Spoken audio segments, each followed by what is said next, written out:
Hi everyone! Magandang buhay! So ayan, after ng aming church service sa Tandok ay bigla po kami nagkayayaan na magbanding ng mga youth sa Tandok at ayan, nakarating nga po kami ng San Jose City.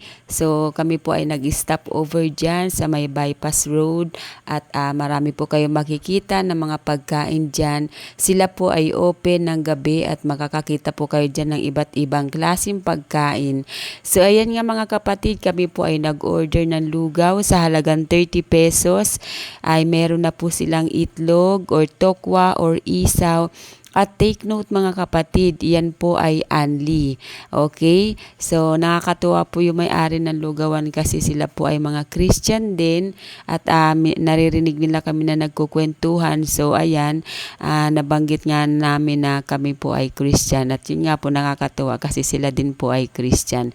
So ayan po mga kapatid, after namin maubos ng aming lugaw ay nakakatuwa dahil nagbigay pa po sila ulit ng another na mangkok na lugaw.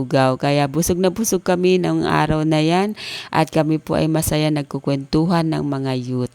So ayun mga kapatid, kung kayo po ay mapapapunta ng San Jose, daan po kayo dyan sa may San Jose Bypass Road. Sila po ay open dyan ng gabi.